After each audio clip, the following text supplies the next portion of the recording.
Bukan cuma Zoom. Udah live. Live. Lambai-lambai dulu mungkin.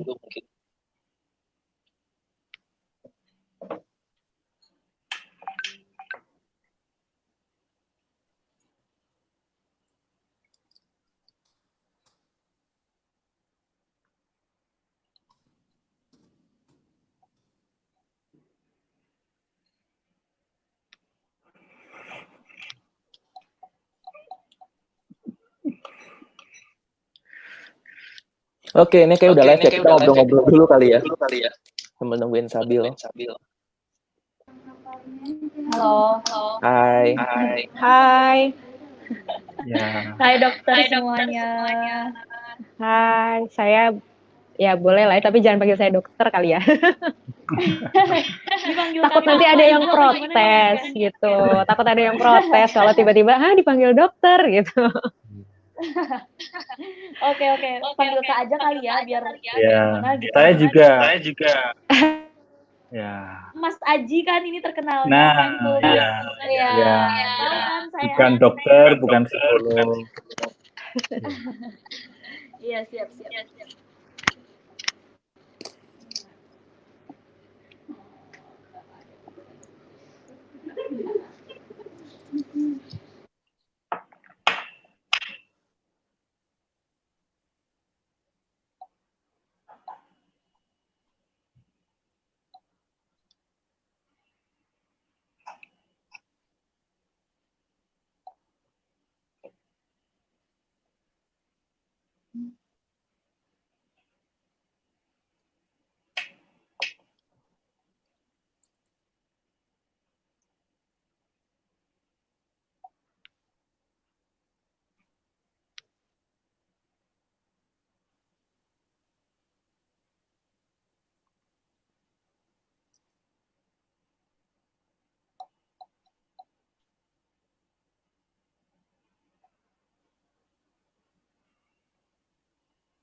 Oke, kita salam dulu kali ya kepada semuanya.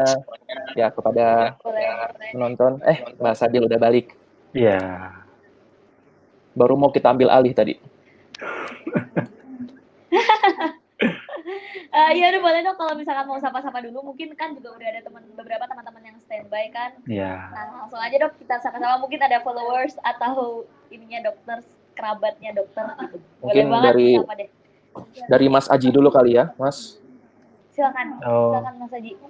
Saya berarti perlu ini ya, menyapa teman-teman yang baru nonton ini gitu ya. Oke, ya, selamat siang teman-teman semuanya. Apa kabar siang ini? Semoga di kondisi seperti sekarang ini kita tetap bisa menerima apapun yang terjadi ya.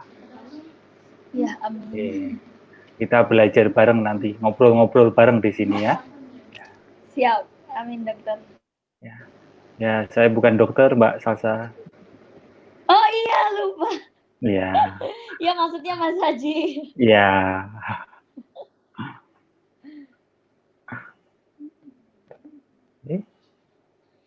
Loh, Mbak Salsa hilang lagi.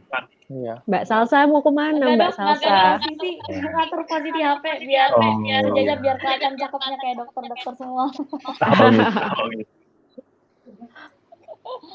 Kalau dokter Andreas nih ada yang sampaikan nih, mungkin ada saudara yang lihat. Ya, halo buat semuanya. Saya Andreas, saya psikiater. Walaupun dokter mungkin enak dipanggil Mas Andreas aja kali ya, biar kita ngobrolnya enak gitu. Terima kasih buat yang udah pada join. Kita bakal ngobrol-ngobrol hari ini. Ya, anggap aja kita diskusi sama-sama ya. Karena jenuh juga kayaknya nih udah berapa lama kita di rumah, nggak kemana-mana.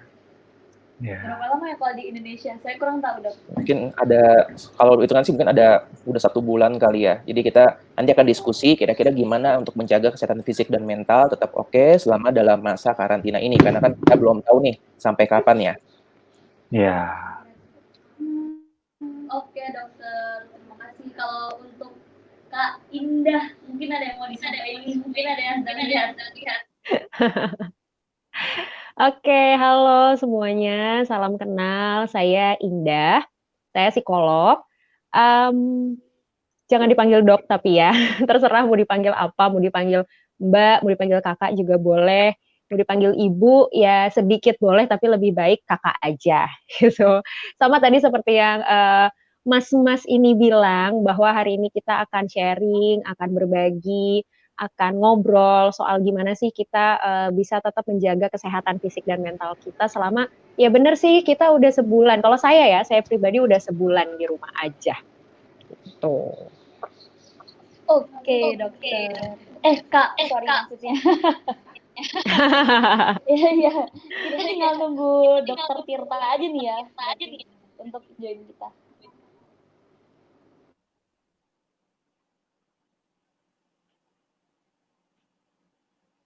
Sambil menunggu ya. Nih. Sepertinya Mbak Salsa terkendala koneksi ya? Iya, Mbak Mungkin Salsa ya. ini kalau dari ininya kayaknya lagi di India ya. Halo dokter, bukan terkendala koneksi, dari tadi masih cari posisi yang enak. Oke. Oh, iya iya. Oke, dokter. Kak, sorry maksudnya. Iya, iya. Kita tinggal nunggu dokter Tirta aja nih ya. Dibilang udah.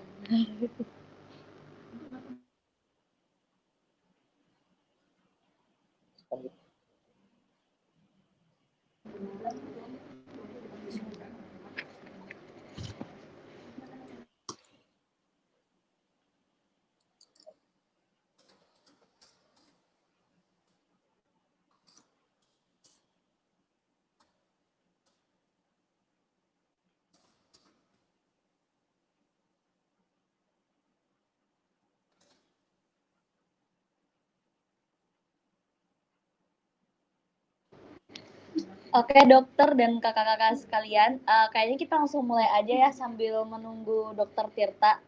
Gimana dok? Setuju nggak dok? Oke. Setuju.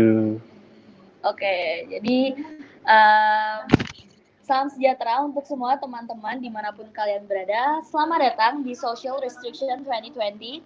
Nah, pada hari ini saya, Salsabila Putri, akan menemani teman-teman semua selama satu sesi ke depan yang tentunya akan ditemani oleh 4 narasumber kita yang cukup keren dan kece ini. Tapi sayangnya kurang satu yang datang. Nah, di acara kali ini nih kita akan membahas seputar bagaimana sih cara kita untuk menjaga kesehatan mental dan fisik kita selama PSBB ini.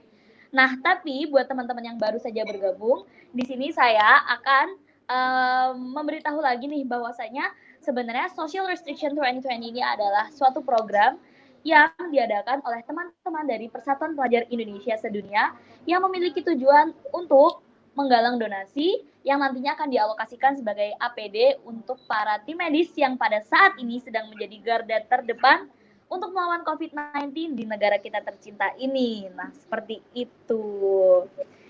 Nah, sepertinya kita langsung aja nih ya kenalan sama narasumber-narasumber kita yang cukup keren-keren ini nih. Nah, jadi langsung aja yang pertama, langsung aja kita kenalan sama narasumber kita yang paling cantik di sini. Oke, halo Kak Indah. Halo Kak. Halo, iya, enggak lah kita berdua perempuan, jadi kita berdua cantik ya. Wah iya siap. Gimana nih Kak Halo. kabarnya? Kabar alhamdulillah baik-baik aja, masih baik-baik aja dan semoga akan selalu baik-baik aja. Udah sebulan di rumah aja, nggak kemana-mana.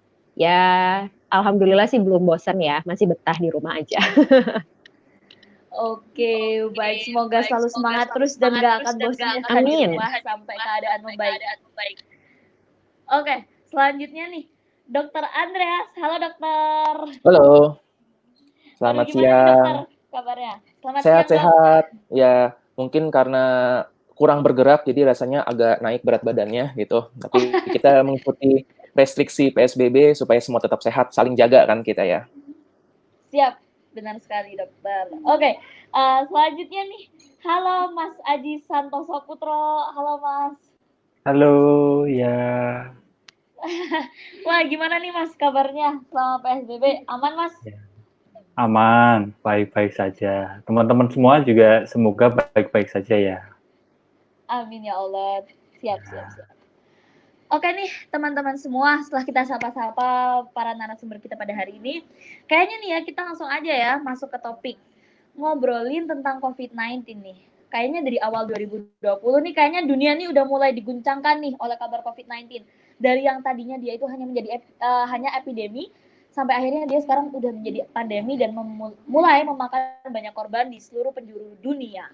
Kalau ngomongin COVID-19 tanpa ngajakin narasumber yang tepat itu kayaknya kurang afdol ya kan. Jadi langsung aja nih, di sini kita mau langsung ngasih beberapa pertanyaan untuk beberapa narasumber kita ini. Nah, yang pertama nih untuk Kak Indah. Kak, di sini saya mau nanya nih, Kakak deg-degan nggak kira-kira? Saya tanyain.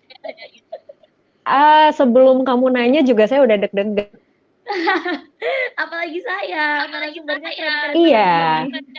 Dari tadi malam malah saya udah deg-degan gitu. Aduh, besok live, udah gitu aja mikirnya. Oke Kak, jadi nih di sini saya punya pertanyaan untuk Kak Indah sendiri ya Kak. Nah Kak, saya mau nanya nih, kira-kira apa sih Kak reaksi umum yang terjadi akibat adanya wabah COVID-19 dan PSBB ini? Apa reaksi umum? Sebenarnya kalau kita bicara reaksi, bisa banyak banget reaksi umum. Ini dari tadi audio saya agak bermasalah sepertinya ya. Semoga masih bisa terdengar cukup jelas ya. Jadi kalau ditanya tentang reaksi umum dari dampak atau penyebaran dari wabah COVID-19 ini juga, mungkin yang paling terlihat itu adalah perasaan takut, perasaan cemas, perasaan bingung, khawatir, dan lain sebagainya. Nah, kenapa sih perasaan-perasaan ini bisa muncul? Sebenarnya kalau secara psikologis manusia itu kan punya respon emosi alami ya, yang muncul dari dalam dirinya ketika menghadapi stimulus apapun gitu. Nah, salah satu respon emosi alami itu adalah si perasaan takut tadi. Kenapa takut ini bisa muncul? Biasanya takut itu muncul ketika kita manusia menghadapi ancaman-ancaman tertentu yang kita persepsi dapat membahayakan kita, membuat kita tidak nyaman, kita tidak suka, dan lain sebagainya. Dan anggaplah si COVID-19 ini sebagai bentuk dari ancaman yang memang tidak disukai atau tidak membuat manusia itu merasa nyaman. Makanya akhirnya respon yang munculnya takut, cemas, khawatir. Nah, manifestasinya jadi ke panik, bingung, terus mulai mikirnya udah kemana-mana gitu. Jadi mungkin nanti bisa dijelaskan lebih lanjut juga kali ya sama Dokter Andreas tentang psikosomatis yang akhirnya sekarang muncul nih di para individu terkait permasalahan COVID-19 ini. Oke dok. Wah, jadi gitu tuh teman-teman semuanya. Terima kasih ya dok jawabannya. Nah, sekarang lanjut nih. Kalau ngomongin tentang kesehatan mental, kayaknya kita langsung aja nih ya ke Dokter Andreas. Nah, dokter, di sini saya mau nanya nih dok.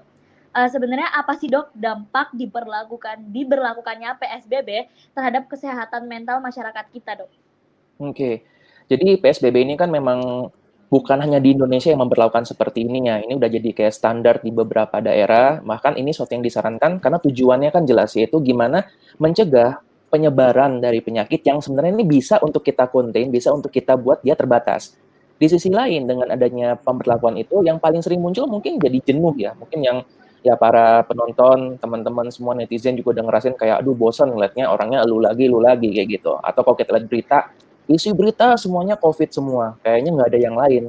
Nah, akhirnya dengan kondisi gini dari pengalaman juga, pasien-pasien yang sebelumnya memiliki kondisi untuk jadi cemas, itu lebih gampang menjadi cemas. Seperti tadi sudah dijelaskan juga oleh Bu Indah, saat stresor seperti ini jadi ada menetap terus-menerus, kita jadi lebih gampang untuk cemas. Seolah-olah nih, kita tuh keluar rumah udah nganggapnya, wah ini bahaya nih di luar, kayak gitu.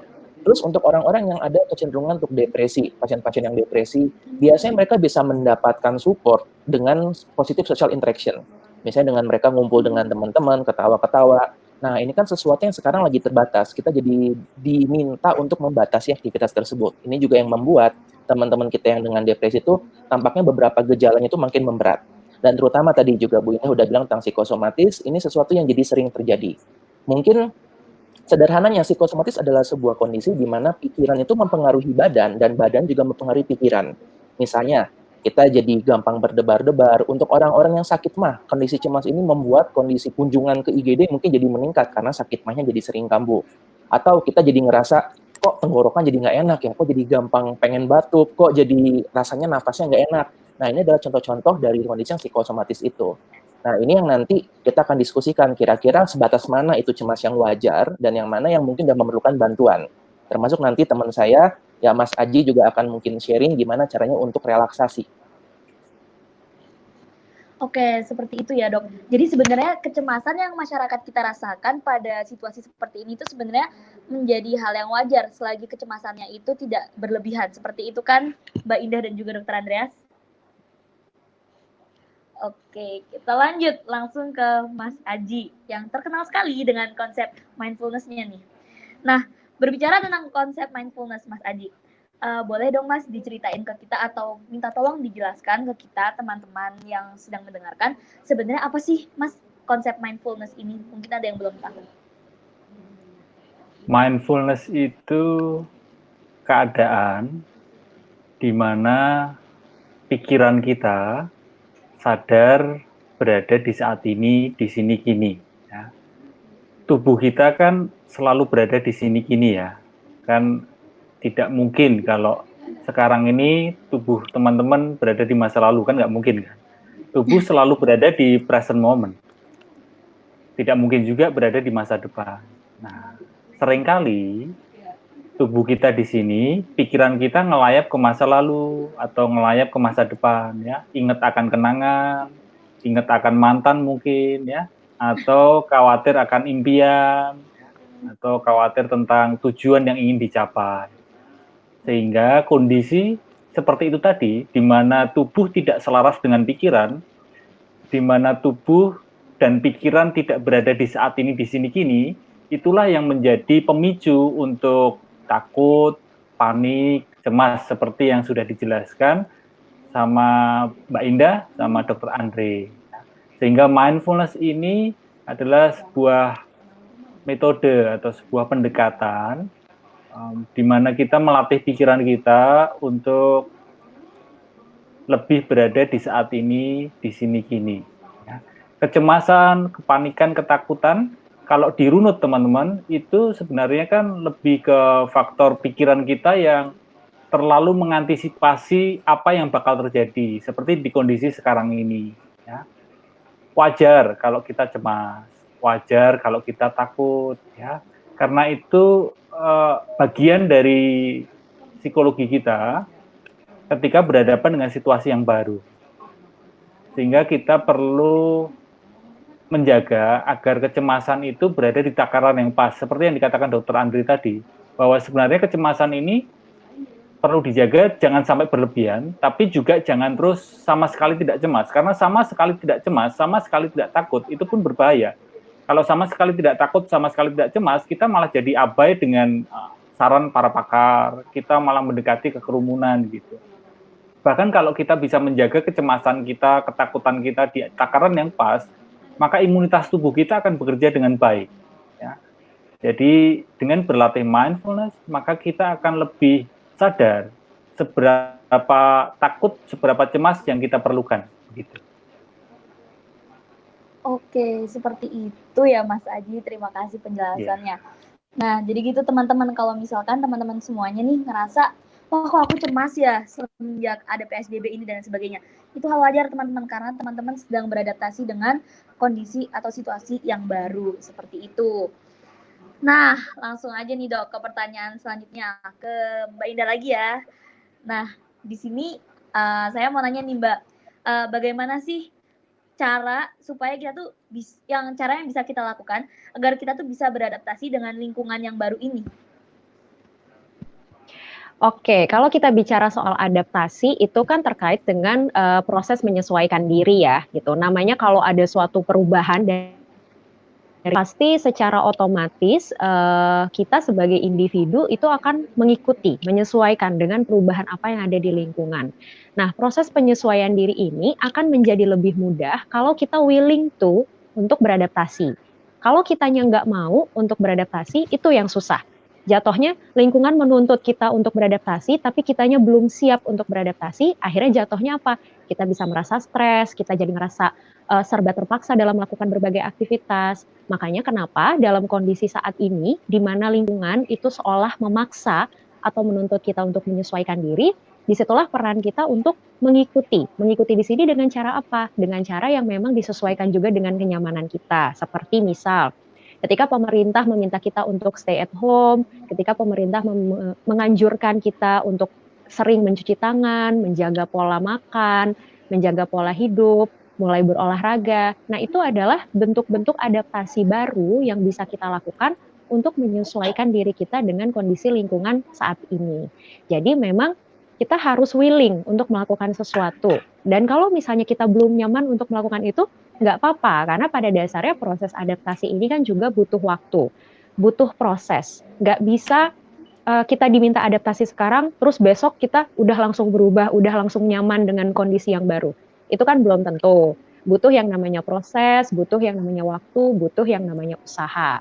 Tergantung seberapa besar willingness kita, kemauan kita untuk memang menyesuaikan diri dengan si lingkungan yang saat ini sedang terjadi. Gitu. Oke, terima kasih Kak Indah untuk jawabannya. Jadi gitu teman-teman semuanya, buat teman-teman yang merasa cemas dan oh iya karena ini masih di masa adaptasi. Nah, tapi gimana cara adaptasinya? Nah, seperti itu tadi, seperti apa yang udah Kak Indah jelasin. Jadi kita harus memiliki keinginan dulu nih untuk mengikuti beberapa step-step seperti anjuran pemerintah, misalkan cuci tangan dengan sabun dan lain sebagainya. Harus berusaha memaksa diri ya teman-teman, supaya kita bisa mulai bisa beradaptasi dengan situasi yang baru ini. Selanjutnya nih untuk Dokter Andreas. Dokter, di sini saya mau nanya nih dok, kira-kira cara apa sih dok yang bisa kita lakukan untuk mengatur gangguan kesehatan mental yang timbul akibat adanya PSBB ini? Oke, ini salah satu pertanyaan yang paling laris ya nih diajukan kayaknya ke saya nih. Ini mesti ngapain nih dalam kondisi kayak gini? Karena ya tadi kita udah bahas ya, menjadi cemas, menjadi merasa sedih itu sesuatu yang akan wajar untuk terjadi. Nah, kita akan kembali ke konsep paling utama yaitu awareness, yaitu menyadari. Kita perlu untuk sadar ketika kita sedang merasa cemas. Dan cemas itu bukan sesuatu untuk dihilangkan. Oke, saya ulang. Cemas itu bukan sesuatu untuk dihilangkan. Karena tadi juga Mas Aji dan mungkin Bu Indah juga udah bilang bahwa cemas itu sesuatu yang perlu. Itu adalah respon alamiah dari manusia. Yang bahaya adalah bila cemas itu berlebih. Nah, saya mau share dulu kira-kira ya mungkin apa yang terjadi di otak manusia ketika seorang sedang mengalami cemas. Jadi kita sebagai manusia itu memang didesain ya kita untuk punya respon terhadap cemas. Ini sebagai contoh. Saya misalnya ini kita bayangkan kalau kita lagi ketemu dengan singa. Jadi respon alamiahnya tentu kita akan berlari karena kita takut dengan singa itu. Nah, ketika kita lagi dikejar oleh singa seperti ini, maka tubuh itu akan meningkatkan kortisol atau stress hormon. Dan kortisol itu memang perlu, karena itu membuat kita ibaratnya dalam waktu sekilas itu menjadi superhuman. Otot kita langsung jadi kuat, kita langsung bisa berlari cepat, langsung organ-organ lain tubuh itu seolah-olah kayak dikorbankan. Jadi ya cokan darah ginjal dikurangi dulu, ke lambung dikurangin dulu, semuanya ke otot karena kita mau untuk bergerak. Nah, ini kan sifatnya terbatas. Dalam artian ketika kita misalnya sudah terhindar dari ancaman tersebut, maka akan mereda kadar kortisolnya ini. Nah, sekarang yang gawat adalah gimana seandainya kortisol ini nggak turun-turun, yang artinya seorang berada dalam kondisi yang stres terus-menerus. Tadi saya sempat bilang bahwa ketika kita kortisol itu sedang tinggi, tubuh itu akan tanda kutip dia mengorbankan organ-organ tubuh yang lain. Sebagai contoh, dia akan mengorbankan pasokan darah untuk ke sistem pencernaan, untuk kekebalan tubuh, bahkan jantung dan pembuluh darah juga bekerja lebih cepat. Nah, kondisi inilah yang membuat apabila stres itu bertahan lama, ini yang baru dia berbahaya buat kesehatan. Jadi di sini kita akan mencoba untuk mendiskusikan gimana supaya stres kita itu sifatnya terbatas secara waktu dan juga terbatas secara besarnya. Jadi kembali ya teman-teman, mau stres itu boleh, mau cemas boleh. Justru cemas itu membuat kita jadi nggak keluar rumah sembarangan, kita jadi cuci tangan, dan kita jadi begitu keluar dari rumah kita langsung ganti baju, kita mandi, itulah karena kita cemas. Yang bahaya adalah cemas berlebih dan berkepanjangan. Nah, nanti kita bisa diskusi juga kira-kira masalah apa yang terjadi. Kalau tentang ngomongin cemas, itu jenuh, depresi, mungkin kita semua sudah bisa mikir nyambung situ. Tapi ternyata berada dalam PSBB ini yang kita merasa helpless. kita merasa tertekan, nggak bisa kemana-mana, itu bisa juga berbahaya bagi kesehatan yang lain-lainnya.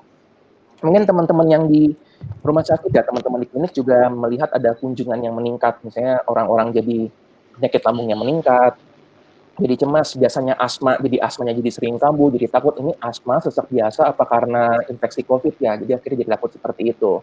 Nah, maka dari itu, penting bagi kita untuk menyadari, untuk aware terlebih dahulu bahwa kita sedang stres. Karena mungkin nanti Mas Aji juga akan jelaskan, kalau kita udah keburu stresnya keburu tinggi banget, agak susah ya untuk menurunkan itu. Lebih mudah seandainya kita menyadari ketika kita lagi stres, lagi cemas dalam kondisi yang seawal-awal mungkin. Kayak gitu. Oke, terima kasih dokter penjelasannya. Jadi seperti itu ya teman-teman, penjelasan dari dokter Andreas. Nah, selanjutnya nih kita langsung ke Mas Aji. Tapi sebelumnya nih, sebelum kita ke Mas Aji, kita mau ngingetin sekali lagi nih. Nah, kan acara ini kan adalah acara untuk donasi nih, ya kan Mas Aji? Nah, di sini Dokter Andreas dan Kak Indah juga tahu bahwasanya acara Sore Fest ini adalah acara yang memfokuskan untuk teman-teman sekalian untuk berdonasi yang nantinya dialokasikan untuk membantu para tim medis mencukupi APD-nya seperti itu. Nah, buat teman-teman yang mau berdonasi, langsung aja ya di bawah ini. Ya kan itu ada barcode, kalian bisa langsung scan seperti itu. Nah, mungkin nanti Kak Indah dan juga Kak Andreas atau Kak Aji mau berdonasi bisa langsung ya Kak di barcode di bawah ini. Ya. Oke, Mas Aji, di sini kita mau nanya nih, sebenarnya nih Mas, apa sih Mas manfaat dari meditasi itu? Ya, kalau secara populer ya, secara atau umum ya, di mata banyak orang, meditasi itu lebih ke untuk menenangkan pikiran, untuk meredakan kecemasan ya. Bahkan bukan hanya meredakan kecemasan ya. Jadi banyak orang berpikir, beranggapan bahwa dengan meditasi manfaatnya adalah menghilangkan kecemasan. Sehingga kita bisa lebih damai, tenang, bahagia gitu ya. Itu kalau secara populer, secara umum ya. Tapi saya sebagai praktisi meditasi atau praktisi mindfulness, di kesempatan ini pun saya kepingin menyampaikan bahwa sebenarnya meditasi itu sendiri esensinya lebih belajar untuk menerima kecemasan kita, menerima ketidaktenangan diri kita, ya. Seperti yang dikatakan tadi Dr. Andre bahwa intinya adalah bagaimana kita lebih bisa menjaga kecemasan ini tidak berlebihan. Karena kalau berlebihan, kortisolnya jadi kebablasan gitu ya, Dr. Andre ya. Ya kan? Nah, maka manfaat meditasi sebenarnya lebih ke menerima. Bahkan ketika diri kita nggak tenang, ya kita terima bahwa diri kita sedang tidak tenang. Ya. Karena kalau kita terlalu punya tujuan untuk menenangkan diri, maka akan muncul ketegangan atau muncul stresor berikutnya, yaitu adalah keinginan untuk menenangkan diri. Sehingga keinginan kita untuk menenangkan itu pun akan membuat kita tidak tenang. Agak sulit dipahami ya mungkin ya, tapi ya begitulah, kayak paradoks ya. Keinginan kita untuk menenangkan diri itu malah membuat kita tidak tenang. Keinginan kita untuk menghilangkan kecemasan akan bikin kita cemas ya. Sehingga saya sampaikan lagi, manfaat dari meditasi, esensinya, intinya adalah kita belajar menerima kenyataan seapa adanya. Terima aja, terima. Ya. Nah, dengan menerima itu, barulah kita bisa berpikir jernih. Dengan menerima itu, kita lebih bisa mengambil tindakan, memilih perbuatan yang lebih bijak. Ya. Kalau di ranah medis, dengan meditasi pun bisa mengecilkan amigdala. Amigdala itu bagian otak yang lebih bertanggung jawab tentang emosi.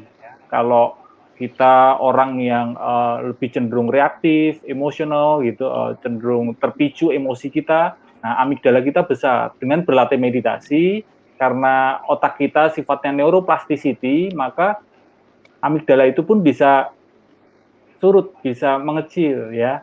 Dan dengan berlatih meditasi, otak kita bagian depan atau frontal cortex kita pun terlatih.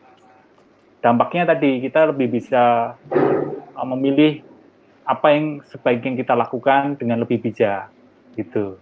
Ya, kalau dampak-dampak yang sifatnya akibat dari menerima kenyataan itu banyak banget ya. Kita jadi lebih bahagia, relasi kita dengan orang-orang sekitar menjadi lebih baik, ya. Performa kinerja kita jadi naik, lebih bisa fokus.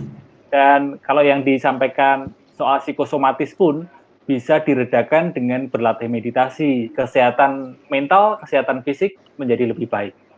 Gitu. Oke, seperti itu. Jadi Mas Aji di sini bisa disimpulkan ya bahwasanya ketika kita memiliki energi negatif atau emosi negatif yang ada dalam diri kita, kayaknya bukan seharusnya deh kita tuh kayak apa ya, malah menutup-nutupi itu. Seharusnya kita kayak malah ya udah sih rasain aja, kalau emang lagi sedih ya udah rasain aja, cemas rasain aja. Kayak gitu bukan sih Mas jatuhnya? Iya, masih banyak orang yang membenci pikiran negatif, masih banyak orang yang membenci emosi negatif.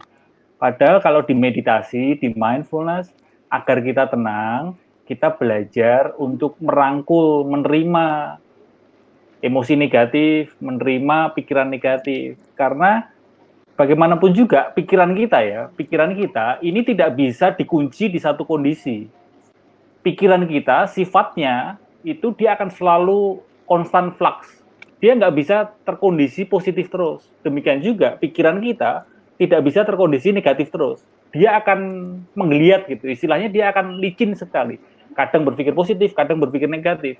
Maka semua upaya kita untuk mengunci pikiran selalu positif itu akan sia-sia. Sehingga di mindfulness, di meditasi ini kita belajar lebih ke hanya menjadi pengamat pikiran kita, menjadi pengamat emosi kita. Mau dia negatif, mau dia positif, kita menjadi pengamat sehingga kita berjarak dengan pikiran dan perasaan kita sendiri. Dan itulah yang membuat kita lebih tenang.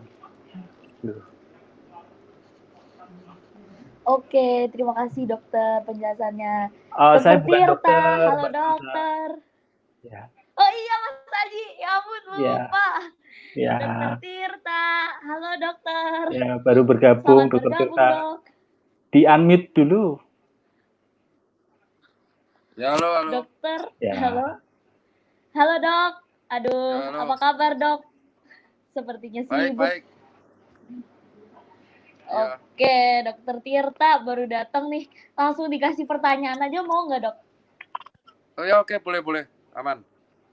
Oke, siap. Nah, keren sekali. Nah, dokter Tirta, kira-kira dokter, menurut dokter nih, apa sih dok resiko kesehatan baru yang akan muncul akibat adanya PSBB ini dok?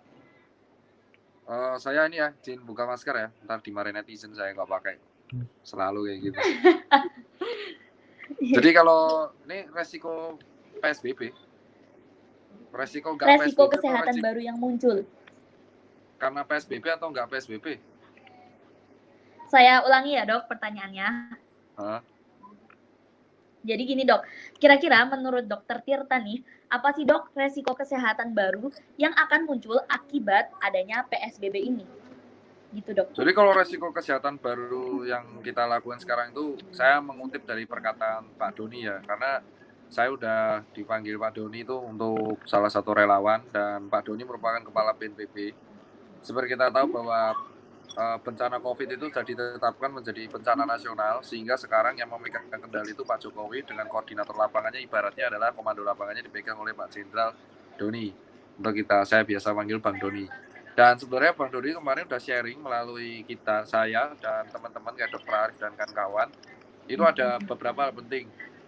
20% yang sakit karena COVID itu menjadi urusan tenaga medis yang bergerak di rumah sakit dan tenaga fasilitas kesehatan. Nah, 20% itu yang kena COVID itu memang sakit nih. Nah, yang paling penting selain mengatasi yang sakit ini, mereka nggak bisa sendirian. Jadi dokter tuh ibaratnya bukan garda terdepan. Ini edukasi yang harus kita putar lagi sekarang.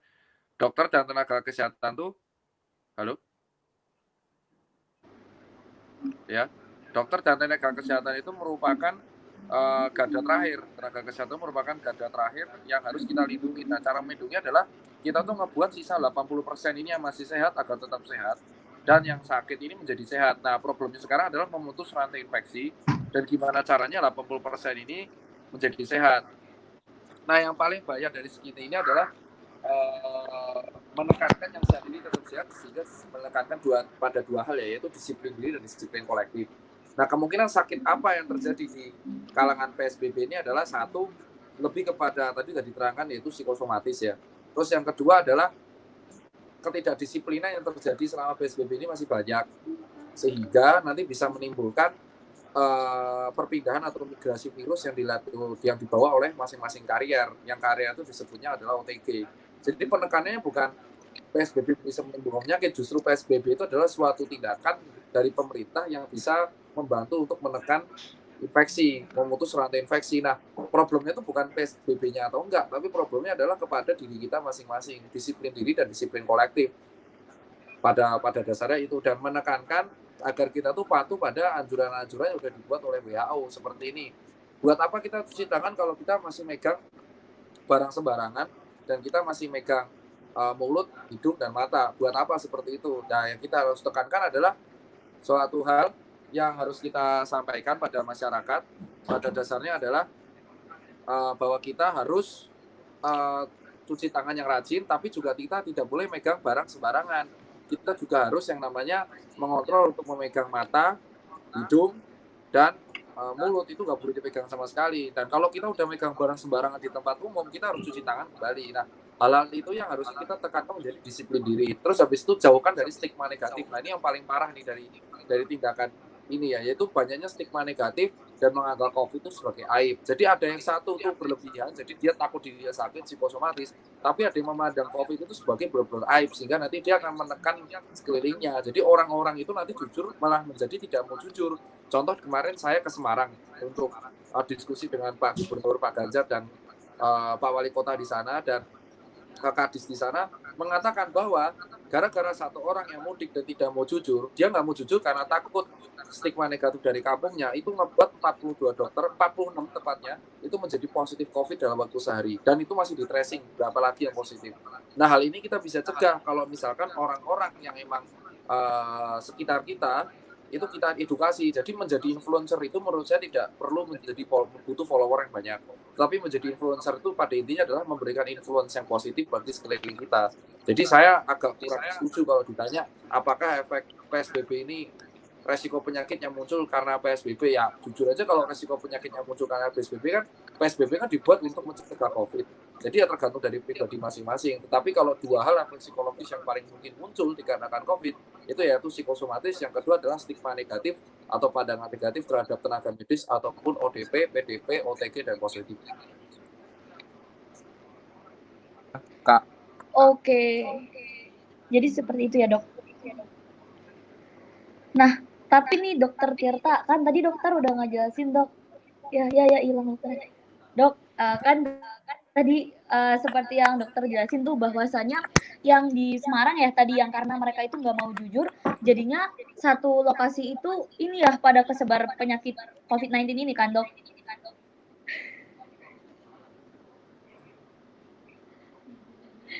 Oke, langsung aja kayaknya dokter bisa dengar suara.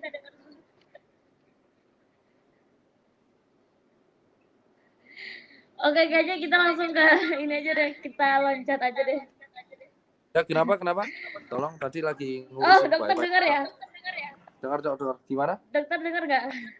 Dengar. Gini dok, tadi kan seperti yang dokter jelasin bahwa di Semarang itu karena mereka pada nggak mau jujur, Dok, jadinya satu wilayah itu pada kesebar COVID-19 dengan cepat, iya kan? Dokter bilang gitu bukan tadi ya? Betul ya. Iya dok. Nah dok, tapi permasalahannya gini dok, kan ada beberapa dari kita ini yang nggak memiliki gejala atau disebut dengan asimptomatik kalau nggak salah ya. Nah itu gimana tuh dok? Sedangkan orang-orang itu kadang masih keluar-keluar gitu. Ya, jadi kan kembali lagi ya, kita tuh pada dasarnya permasalahan dari itu adalah disiplin diri dan disiplin kreatif. Dan itu saya sudah diskusi dengan Ketua PBID, Pak Daeng, Dr. Daeng, terima kasih banget. Saya sudah ketemu dengan beberapa perwakilan ini di Jawa Tengah, Semarang khususnya, terus saya juga ada. Intinya adalah kedisiplinan masing-masing. Nah, makanya saya mengusulkan kepada masing-masing kepala daerah, kita tuh menggunakan tenaga kesehatan yang masih muda. Jadi yang masih muda itu contohnya adalah masih yang kopas atau internship untuk turun langsung untuk edukasi ke mereka. Jadi prinsipnya adalah sesuai dengan kata Pak Doni, 80% yang masih sehat ini jangan sampai sakit. Hanya di mana adalah orang-orang yang masih di mana, yang masih di jalanan ini kita edukasi kayak kan keliling warung itu edukasi pertama. Jadi saya satu tenaga medis, tenaga polisi itu kita tidak langsung serta merta bubar, kita edukasi cara kayak apa, megangnya kayak apa, efeknya apa kalau kamu pakai masker yang benar kayak apa. Jadi mereka ini keluar bukan karena selain mereka pengen cari duit, adalah mereka itu juga bisa kita lindungi dengan cara edukasi langsung. Mereka rata-rata karena mereka media sosial, mulut, makanya kita harus turun. Dan itu saya lakukan di Semarang kemarin. Jadi pada dasarnya adalah orang-orang yang memang harus sentuh gitu. Makanya saya bilang ke teman-teman, mau edukasi sampai jebot media sosial, faktanya main media sosial itu cuma 30 juta orang di Indonesia. 10-nya kan nggak main medsos. Ini yang nonton streaming ini juga banyak kan, paling juga saya tebak 5.000, 10.000 orang gitu. Dan yang lainnya kan belum nonton apa enggak. Orang yang belum nonton ini, orang yang belum lihat di media sosial ini yang kita sentuh. Dan rata-rata mereka tuh memang hidupnya di jalan, pedagang siomay, terus pemulung, PKL, sampai efeknya edukasi jalan ini tuh total. Jadi setelah edukasi di warung-warung bareng Polda, itu video itu viral dan saya hampir di bensin ketika ban mobil saya kemarin meletus di Cipali, itu sampai petugasnya dunia aja ngerti. Dan ketika lihat saya tuh dia langsung, dok saya saya masker loh, saya nggak megang ini loh. Nah itu adalah contoh resmi. Kalau satu orang aja saya bisa, harusnya orang lain juga bisa. Nah saya bilang kalau jadi ribet, jadi itu kamu bisa edukasi sekelilingmu. Misal kita tinggal di lingkungan, ya udah kita edukasi aja apartemen tetangga kita tahu. Kita ya kita edukasi aja RT RW-nya seperti apa. Jadi kita itu tidak bisa menyalahkan negara kita, jangan membandingkan dengan negara lain terus. Itu kan yang kita lakukan sekarang. Jadi kita bandingin Indonesia nggak bisa seperti Cina, Indonesia nggak bisa. Ya Indonesia termatik, pulaunya banyak, dari barat menuju pas banget. Harus kita lakukan adalah kita tuh klinik kita menggunakan relawan-relawan, ada sekitar 23.000 relawan yang udah di BNPB bersama Pak Andre, ketua Iluni, sekali ketua Garda Relawan, relawan nasional, itu bisa menggunakan relawan untuk turun bareng polisi ataupun TNI dan RT, dan itu saya lakukan Mas. Jadi pada dasarnya penting adalah edukasi. Mau bahas kayak gimana cara kita positive thinking, tapi faktanya di luar sana nggak ada yang bisa positive thinking. Kalau saya di lapangan ya, saya lihat sendiri di lapangan ada banyak PHK, ada yang nggak bisa makan, ada yang benar-benar di sisi lain supir jenazah ngantorin jenazah per hari, ada yang stres karena dokter nggak pulang. Saya 3 bulan nggak boleh ketemu orang. Saya kemarin di Solo, rumah orang tua saya nggak tahu, tapi saya nggak boleh rumah karena saya sadar saya nah ini kan belum tahu orang-orang gitu. Jadi kalau di lapangan, kalau di lapangan kan biasanya orang-orang akan ngerti. Saya turun ke lapangan juga. Saya juga ke lapangan dan bukannya lapangan medis, lapangan orang-orang sehat ini harus kasih. Ya mungkin teman-teman masih bisa enak ya ketemu keluarga tiap hari. Saya ke 3 bulan nggak boleh tunggu sekali. Kenapa saya nggak boleh? Karena saya tuh di red zone, berkali-kali di red zone, terus APP diskusi sana sini, ketemu orang yang PDP-ODP, edukasi orang yang kena karantina, motivasi teman-teman saya yang positif, dokter yang di Wisma Atlet. Jadi saya itu sampai segitu, saya aja menekan keinginan saya untuk ketemu orang tua, supaya apa? Supaya saya tidak menular, karena orang tua itu rentan. Nah, teman-teman yang di luar yang masih di rumah aja, ini harusnya bersyukur ketemu keluarga tiap hari gitu loh. Bayangin teman-teman tenaga medis yang nggak ketemu. Saya di Wisma Atlet itu sudah 1,5 bulan utang. Saya dari Januari ya, 4 bulan. Nah ini yang harusnya maksudnya menjadi berkaca bersama, ini masalah bersama di sekeliling kita. Jadi karena tidak semua media sosial. Kalau orang-orang yang relawan-relawan ini saya usulkan untuk langsung turun ke RT RW, dan kalian ini memang udah dilakukan oleh berbagai pemerintah. Ada yang RT RW kampung mandiri COVID itu justru luar biasa kita harus apresiasi. Jadi kita percuma menyalahkan negara dan menyalahkan negara, karena yang salah itu harus dibenarkan, karena menyalahkan sesuatu nggak ada endingnya. Itu kalau dari saya, Kak.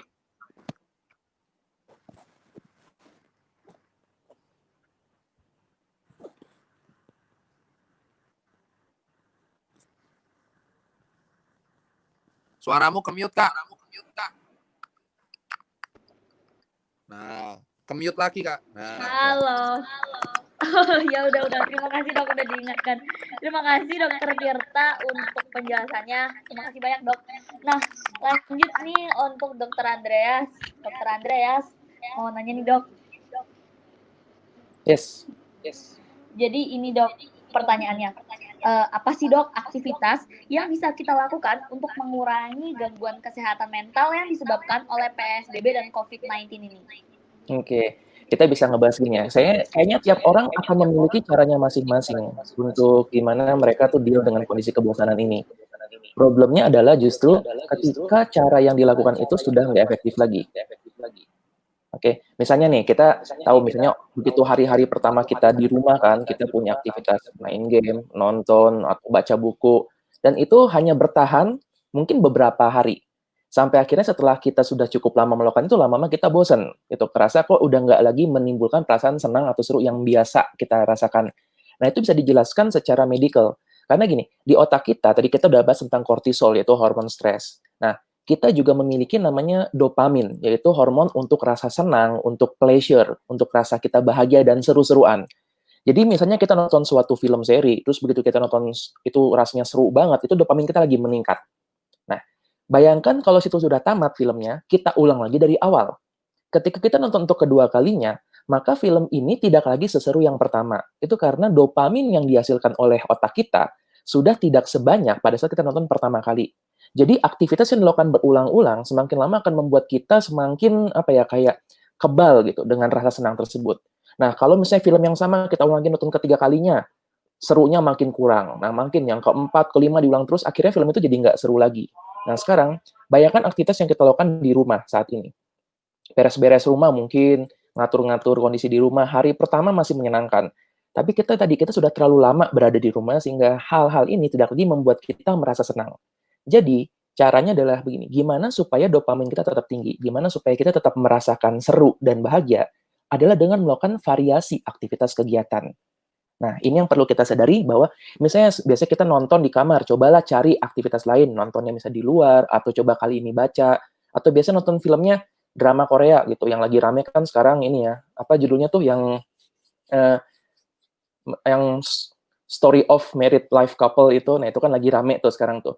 Kalau misalnya udah nonton kayak gitu terus merasa kok bosen, coba cari film yang lain. Yang misalnya film horor sekali-sekali, kenapa enggak kita coba gitu.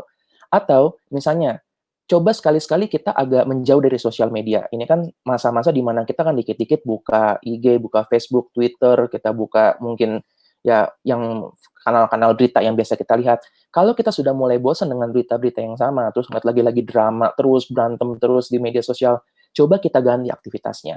Lakukan aktivitas yang lain-lainnya. Misalnya, ini yang bisa saya sarankan. Daripada kita memfoto makanan yang kita posting sosial media, kenapa nggak kita foto makanan, terus kita kirimkan ke teman lama yang sudah lama banget kita nggak komunikasi. Ke teman-teman SMA misalnya. Gitu. Jadi dengan demikian, kita tetap menjaga yang namanya social communication. Karena perlu diingat lagi, dalam masa seperti ini, sebenarnya yang kita lakukan itu adalah physical distancing. Jadi walaupun kita tidak bertemu secara fisik, seperti tadi Dokter Rita juga menjelaskan gimana dia jadi nggak bisa bertemu dengan keluarganya, tetap kita bisa melakukan komunikasi sosial. Nah, itu kan gunanya teknologi untuk itu. Jadi, gimana caranya supaya kita melewati ini dengan menyenangkan? Tiap orang punya cara masing-masing. Yang perlu adalah variasikan kegiatan kita. Oke? Nah, gitu kayaknya. Terima kasih banyak Dokter Andreas untuk penjelasannya. Nah, jadi gitu teman-teman, kalau teman-teman bertanya-tanya nih gimana caranya supaya kita tuh bisa mengurangi gangguan kesehatan mental. Nah, yang tahu tuh teman-teman sendiri gimana caranya, ya kalian harus cari kebahagiaan kalian sendiri. Seperti itu bukan dokter? Betul. Oke, sekarang kita lanjut ke Dokter Tirta lagi. Dokter Tirta, halo Dokter Tirta. Ya, halo. Dokter, di sini ada pertanyaan nih buat dokter. Nah, Dok, menurut Dokter Tirta nih, apa sih Dok kira-kira aktivitas yang Dokter rekomendasikan untuk para masyarakat, baik untuk anak-anak, remaja, atau bahkan orang dewasa, atau bahkan orang-orang yang sudah lanjut usia yang dapat mereka lakukan untuk meningkatkan kesehatan mereka? Meningkatkan kesehatan mereka, olahraga lah tiap pagi. Olahraga kan nggak ngaruh Olahraga, apapun. selain itu Selama Dok? kita olahraga nggak megang aneh-aneh, misal kita olahraga tapi kita megang gelas es dawet, habis itu megang mata mulut, ya itu sakit jadinya. Ya mau olahraga aja, 30 menit cukup, itu jam 10 pagi, jam 11, keliling rumah itu kan, habis itu bersihin rumah itu. Intinya gini, kita itu terlalu sibuk selama kita berpuluh-puluh tahun untuk kerja di luar. Tapi ketika kita dikasih kesempatan di rumah, itu malah menjadi pertanyaan kenapa kita bosan di rumah. Padahal saya sendiri tuh sampai saya pengen pulang rumah, apa kita tukeran aja yang di rumah aja tukeran sama saya, kalian yang di lapangan. Itu sebenarnya saya teruskan edukasi ke masyarakat. Kalau kalian di rumah bosen, kenapa nggak tukeran aja sama saya gitu loh. Kalian yang di lapangan, ketemu pasien, ketemu relawan, aksi sama dokter yang positif, edukasi ke masyarakat jalanan. Saya di rumah aja, saya justru pengen di rumah nyentuh kasur dengan enak gitu kan. Terus habis itu main game, terus ngurus usaha, makan enak. Saya jujur orang-orang itu tuh jadi gini, semua orang tuh punya porsinya masing-masing. Nah, saran saya yang di rumah, kalian tuh harusnya bersyukur banget bisa di rumah. Why? Karena beberapa orang ada yang bisa masih kerja di jalanan gitu loh. Karena yang saya heran sama orang-orang yang di rumah tapi masih ngeluh. Why? Kenapa ngeluh? Karena gini, banyak orang-orang yang sekarang masih di jalan kerja loh. Tukang somai itu nggak libur loh. Itu buktinya di depan rumah saya, di depan tempat rumah sakit itu ada yang jual somai. Tukang bakso nggak libur loh. Mereka mau makan apa kalau mereka di rumah aja, ya kan? Tapi orang-orang seperti ini harusnya kita sentuh. Ketika kita bosan di rumah, kita harus mencari efek positifnya. Kita bisa ketemu, kita bisa bersihin rumah, kita bisa olahraga, kita bisa memperbaiki nutrisi, kita bahkan bisa belajar sesuatu dari YouTube, manfaatkan kuota untuk sesuatu hal yang positif. Gitu loh. Kalau mau sosial media detox, bebas, matiin HP, terus kalian mau ngecat atap misal, nggak apa-apa, atau mau ngepel lantai gitu. Yang penting lakukan sesuatu yang bisa meningkatkan kegiatan bermanfaat ataupun meningkatkan imun tubuh, entah itu olahraga, perbaikan nutrisi, ataupun mempelajari sesuatu yang bermanfaat gitu. Contoh teman saya kemarin di rumah aja, malah buat kafe kopi dia. Bisa malah buat kopi, jadi tutorial buat kopi buat nyeduh kopi. Wah, buset, itu kan sesuatu yang bermanfaat. Kenapa? Karena di luar sana masih banyak orang pengen pulang ke rumah tapi nggak bisa. Banyak orang tuh ketahan nggak bisa mudik. Banyak orang di luar sana yang masih kerja harian. Nggak hanya ojol ya, tapi pedagang pecel lele gitu. Banyak orang di sana yang nggak bisa dapat uang karena kebijakan ini. Tapi mereka berkorban karena kalau nggak seperti ini mata rantai nggak bisa terputus. Dan banyak dokter tenaga medis yang kerja di lapangan yang pengen pulang aja nggak bisa. Ada yang diusir. Saya pernah diusir loh. Saya masuk lift aja terusir. Kalau saya masuk lift, dokter Tirta. Jadi saya tidak menyebarkan kayak ini. Kita harus tegas ya. Saya udah nggak bisa lagi namanya edukasi pelan-pelan sekarang itu. Saya tuh harus edukasi ke masyarakat. Kalian di rumah itu bisa membuat kami yang tenaga medis bisa pulang rumah lebih cepat. Tapi kalau kalian keluyuran terus, nongkrong ya, bukan cari kerja ya, bukan cari uang, tapi kalau nongkrong keluyuran terus, nggak jujur, Pong, itu mau buat kami tenaga medis nggak pulang-pulang. Tapi di ruangan terus, nggak bisa pulang. Jangankan nyentuh orang tua gitu loh. Nyentuh kampung aja udah dilihat-liatin dari atas sampai bawah. Jadi kalau bisa, yang kalian emang ada kebijakan dari kampus, libur, atau kebijakan working from home, yang manfaatkan itu sebaik-baiknya. Karena di luar sana, di Jakarta aja masih banyak orang yang kerja di jalan. Karena Jakarta itu keras, dan itu akan menyusul di kota-kota lain, keras memang. Jadi keras di sini adalah ekonomi gitu loh. Jadi harapan saya buat kalian yang di rumah dan ingin menjaga kesehatan fisik kalian tetap prima, ya berpikir itu sesuatu yang positif aja, gak usah ribet. Ya intinya kalian melakukan sesuatu yang positif dan menunjang hidup kalian. Karena sesuatu yang positif itu bisa meningkatkan imun tubuh.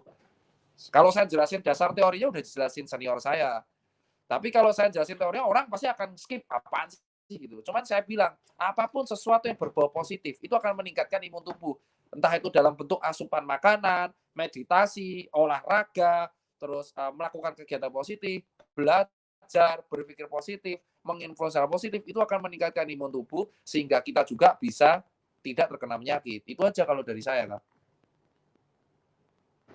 Oke, terima kasih banyak Dokter Tirta penjelasannya. Nah, Dokter Tirta, ini nih kayaknya teman-teman yang ada di kolom komentar nih pada tanya, Dok, kenapa Dokter Tirta bisa terlambat? Boleh minta penjelasannya nggak, Dok? Mungkin itu fans-fansnya dokter dari seluruh penjuru Indonesia. Kalau saya terlambat ya dikarenakan ya kegiatan saya bukan kayak gini doang, Kak. Kegiatan saya itu di lapangan, Kak. Oke. Masih banyak orang di lapangan yang Oke. butuh. Ketika saya sharing kayak gini tuh masih banyak dokter ini dari tadi saya ditelepon, APD tolong ayo ke BNPB koordinasi edukasi kayak gini, aplikasi Inaris gitu loh. Karena urusan saya tuh jadi gini, kenapa saya bisa terlambat ya? Lapangan itu keras, Kak. Jadi kalau buat teman-teman yang di rumah pengen tahu COVID itu kayak apa, mending ikut saya aja. Ikut saya aja keliling dan kalian akan ngerti. Ikut supir jenazah ambulan ngerti. Jadi saya telat, saya minta maaf karena ya emang urusan saya di lapangan lebih banyak. Dan jujur saya baru pulang nyampe Jakarta tuh jam 3 pagi. Terus saya harus koordinasi lagi mengenai hazmat, APD, brand, terus produksi hazmat, APD, impor N95, koordinasi edukasi dengan JDN, koordinasi dengan PBID, terus koordinasi donasi ini mau diarahkan kemana, hari ini rumah sakit mau kemana, ke Pul Cipinang berkumpul dengan dokter muda, lalu kan BNPB, dan itu saya bisa pulang jam 2 pagi lagi. Kayak gitu. Jadi buat teman-teman nih yang nonton sekarang, kalau kalian memang masih meremehkan kerja tenaga medis dan kerja relawan, contoh BPBD atau relawan-relawannya di lapangan atau kerja orang di jalanan, kalian mending ikut saya dan kalian akan ngerti tidak kerja relawan tuh kayak apa. Emang berat gitu loh, emang berat. Apalagi kalau kita edukasi nggak didengerin. Itu udah hal biasa. Jadi ya emang telat karena itu. Jadi ya semua media sih ngerti ya. Harusnya kalian juga ngerti yang nonton sekarang. Kecuali kalian emang mau bantu saya gitu loh. Soalnya saya jujur dalam kondisi sekarang udah under pressure yang sangat tinggi sekali. Jadi kalau orang-orang bilang pressure kita apa? Sekarang saya dalam kondisi under pressure yang lumayan sangat tinggi sekali. Karena ya capek saya tuh udah levelnya bukan capek secara fisik ya. Saya capeknya udah psikis gitu. Mungkin dokternya ada dokter psikiater ya, pasti ada dokter jiwa, jadi pasti ngerti. Saya tuh mewakili teman saya capeknya itu bukan capek fisik lagi, saya capeknya itu udah capek psikis. Karena saya melakukan hal yang sama tiap hari, tapi efeknya nggak didengerin dan dianggap sepele. Dan tiap hari teman saya down satu-satu. Kemarin teman baik saya positif, teman saya di Solo positif, teman saya puskesmas positif. Ini sampai akhirnya tinggal nunggu waktu aja dan saya swab negatif. Saya udah rapid 3 kali negatif, swab negatif. Jadi ini kayak tinggal nunggu waktu aja kayak, wah ini teman saya positif, yang sana positif, ini ada yang PDP, dan ini habis lama-lama gitu ya. Saya capeknya udah lelah gitu. Jadi kalau teman-teman orang yang nonton ini pengen kami para dokter itu selamat, tolonglah kalian patuhi peraturan dari pemerintah. Kalau PSBB ya PSBB. Dan orang-orang yang di jalanan itu fokus kalian. Jadi kalau kalian ngasih sembako, buat teman-teman yang mau ngasih sembako, kasih sembako ke mereka juga itu. Tukang beca, supir bajai, supir taksi, terus habis itu apa namanya, pemulung, tukang siomay, pecel lele, itu harus kalian utamakan itu sih. Jadi kalau ditanya saya lelah, saya cuma pengen tidur tuh nyenyak dan nggak tahu dan nggak harus mikir besok apa. Tapi itu belum saya bisa lakuin sekarang. Saya harus mikir pegawai saya susah care, saya juga harus ngajar di beberapa tempat mengenai kerelawanan. Jadi itu yang saya pengen sekarang cita-citanya, Mbak. Saya cuma pengen tidur nyenyak aja dan nggak berharap besok tuh semua baik-baik aja. Tapi itu kan nggak bisa. Maaf ya, itu curhatnya dokter ya. Saya mewakili teman-teman saya yang lelah secara psikis dan lelah secara fisik. Kami capek serius saya. Tapi capek kami berakhir senyum kalau misalnya ada orang yang sembuh atau orang yang memotivasi kami. Kalau ketika kemarin di Solo itu hal yang membuat capek saya hilang, saya cuma tidur 1,5 jam ketika di Solo. Itu adalah warga datang nyambut mobil saya pakai bunga. Itu luar biasa efeknya. Jadi datang buka, Dokter Tirta semangat, itu ngasih bunga sama surat di Solo. Itu adalah hal yang menurut saya kecil, tapi itu capek saya hilang gitu. Nah, tapi ya tetap aja burdennya udah overhead tinggi, panas. Mungkin kalau teman-teman PBID atau di sini ada psikologi, psikiater mungkin tahu ya curhatannya teman-teman ID kayak apa, luar biasa. Tapi kita nggak boleh nyerah gitu loh. Dokter tuh tenaga terakhir. Jadi buat teman-teman yang di tempat, di rumah aja gitu kan, tolong lakukan hal positif dan jangan sampai kalian saya bosen. Kalian bosen nanti kebosanan kalian tuh bisa ngebunuh kami di lapangan. Saya nggak bohong itu. Kita lihat ya kemarin ada atlet renang almarhum. Ingat Pak siapa almarhum siapa itu yang atlet renang, dia suspek PDP ya? Pak Ode atau siapa? Louis Ode atau siapa? Itu kan dia edukasi kenceng banget gitu loh. Sampai kapan kita harus kehilangan orang-orang baik gitu loh. Dan sampai kapan kita harus kehilangan orang-orang yang sebenarnya itu kita bisa cegah. Jadi itu aja sih kalau dari saya nggak mau berbicara lebih banyak lagi selain mengenai apa yang kita alami di lapangan sih. Karena saya ranahnya kesehatan dan UKM ya. Apalagi UKM nih, kalau saya sharing UKM berdarah-darah nih, teman saya udah habis-habisan jual mobil, jual rumah hanya supaya pegawainya kegaji. Omsetnya turun 92%, jujur aja. UKM itu baru UKM ya, karena saya juga UKM. Saya tergabung dalam brand lokal yang khusus sepatu dan fashion ya. Jadi habis-habisan saya mengalami hal itu semua. Ngelihat teman saya nangis tiap hari karena nggak dapat makan tuh udah hal yang, karena kita ya nggak bisa ngapa-ngapain lagi. Itu yang harus, mungkin teman-teman dokter psikologis dan psikiater di sini adalah, menurut saya edukasi yang paling tepat itu adalah gimana memotivasi pekerja UKM, karena mereka stres.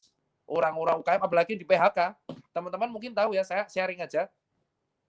Edukasi ini akan efektif kalau orangnya kaya raya, yang di rumah kaya raya. Tapi edukasi ini nggak akan efektif kalau ini PHK. Teman saya di PHK 17 orang. Terus mereka disuruh di rumah. Menurut kalian disuruh ngapain? Apa nggak stressful? Di rumah cicilan rumah, cicilan mobil, pulsa, kuota, tapi mereka di PHK. Dan ketika mereka protes, ya pengusahanya tinggal bilang, saya juga nggak ada duit. Jadi menurut saya edukasi yang positif ini bisa berlaku kalau orangnya emang mampu. Tapi kalau orangnya nggak mampu secara finansial, ya dia akan stressful.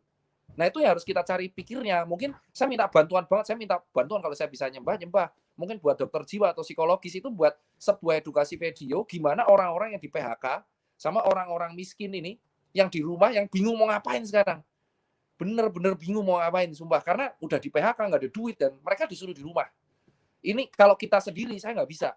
Saya sendiri nggak bisa karena saya nggak paham untuk menyentuh psikologinya mereka tuh gimana. Mereka juga nggak akan paham teori karena mereka udah bingung besok mau makan apa. Itu yang alasan mereka nekat keluar ke jalan. Makanya kalau orang sampai di jalanan, itu saya nggak bisa nyalain juga. Makanya saya paham kalau saya jadi memikirkan jadi Pak Jokowi, saya juga pusing ini sekarang. Karena apa? Orang-orang ini tuh keluar karena mereka udah nggak bisa makan. Pusing kan, Mbak? Nah, sama, saya juga pusing menghadapi itu tiap hari. Nah, itulah yang saya bilang. Mungkin ini ada teman-teman psikologis ya, ini PR yang paling penting adalah banyak orang sekarang finansial udah hancur total di lapangan. Jangankan COVID, mereka mikir besok makan aja nggak bisa. Dan ini bukan ojol doang, tapi semuanya, terutama industri retail, udah dipecat satu-satu. Dan mereka ini bingung di rumah ngapain. Usaha nggak bisa, kerja nggak bisa, dihujat mertua, dirasain tetangga, apalagi yang mudik. Pembantu mau mudik nggak bisa, asisten rumah tangga nggak bisa mudik. Sementara di Jakarta nggak ngapa-ngapain, beli sayur aja nggak bisa. Nah, ini PR-nya, apa yang bisa kita buat nih supaya orang-orang ini tidak menjatuh dalam fase depresi. Ini kan yang paling berat ini, depresi kan. Bisa terjadi suicide malahan. Nah, itu yang kita harus lakukan secara urgent. Mereka secara fisik bagus, tetapi secara mental udah tertekan. Ini belum bahas tertekan mentalnya dokter. Mereka juga butuh support secara mental. Nah, orang-orang yang di PHK, orang-orang yang kemarin kartu siap prakerja aja ribut itu heboh. Jadi orang di PHK, orang yang pekerja lepas harian, fotografer, freelancer, jurnalis yang tertekan. Ini jurnalis tertekan kan tiap hari nyari berita, tapi mereka bingung ini kalau kontak positif bagaimana. Nah, orang-orang seperti ini tuh harus mendapatkan support secara psikis. Karena mereka tuh kalau sampai psikis mereka down, mereka bisa jatuh dalam fase stressful minor mental. Ya kan, mental minor lah. Contohnya paling depresi ringan aja itu udah bahaya. Dan ketika depresi imunnya rendah, mereka bisa COVID. Nah, ini yang penting sebenarnya permasalahan, dan saya membuka di lapangan aja ya. Karena saya benar-benar ada orang datang tukang becak ketika saya di Solo datang sambil nangis. Saya bingung mau ngapain. Dok, saya nggak bisa makan, dok. Wah, saya bingung nggak bisa ngapain. Saya nggak butuh masker, saya butuh beras. Buset, ini saya pusing. Saya bingung pada waktu itu. Ya udah, saya dokter, bos. Saya nggak tahu harus ngasih apa itu di lapangan pada waktu itu. Saya selamat secara masker, saya ngerti, tapi saya besok makan apa? Nggak ada yang order becak saya lagi. Itu baru tukang becak di Solo. Apa nggak pusing itu saya? Ya kan, ini baru saya yang di lapangan, belum pemerintah ini, belum RT, belum RW, belum pemerintah gitu. Ya, belum pusing kan? Apalagi yang di orangnya langsung. Nah, itu ya. Saya udah usul juga, ini RT RW kita bisa menggunakan psikiater muda untuk membantu edukasi, support mereka secara mental bersama dengan Pak RT, Pak RW, entah disebuat selebaran. Itu usul saya sih, Mbak. Dan ini realita ya, teman-teman saya dalam kondisi under pressure semua. Makanya jangan heran kalau netizen di medsos itu jarinya kejem-kejem. Kenapa? Karena mereka udah tertekan. Mereka tertekan secara psikis, bingung mau ngapain, pelampiasannya apa? Ya media sosial. di head speech, kena ITE ya. Ya itulah, itu fakta sekarang Kak. Jadi saya minta maaf ya kalau telat, dan saya membuka fakta. Habis ini saya harus pamitan Kak, karena saya minta maaf banget, saya harus dipanggil BNPB mungkin habis ini 10 menit terakhir, karena saya dipanggil sama Pak Doni untuk menghadap ke ruangan beliau di Pramuka. Tapi itu aja titipan saya buat teman-teman psikologi. Teman-teman psikologi sekarang adalah menurut saya salah satu orang yang berperan penting banget untuk mengangkat moral dan mental dari Indonesia ini sendiri. Karena kita sekarang itu sudah ditekan secara fisik, ekonomi, dan sekarang ada kita ditekan secara mental. Mental kita udah benar-benar kayak energinya negatif semua gitu loh, kayak udah kayak pasrah gitu loh, kayak ngelokro, karena orang Jawa bilang ngelokro, pasrah sebulah, kayak gitu loh. Itu ini yang kita lakuin, entah gimana pun lah teman-teman psikologi, saya mohon sangat banget ini, karena saya dari Semarang sampai itu isinya tuh cuma curhatan orang-orang doang. Kalau bisa edukasi lah, dibuat sebuah gerakan dari teman-teman psikologi dan psikiater, bisa satu kesatuan untuk membuat sebuah gerakan ataupun edukasi ataupun kuliah gratis buat orang-orang yang sekarang di PHK dan mereka nggak tahu mau ngapain besok. Itu aja sih kalau dari saya.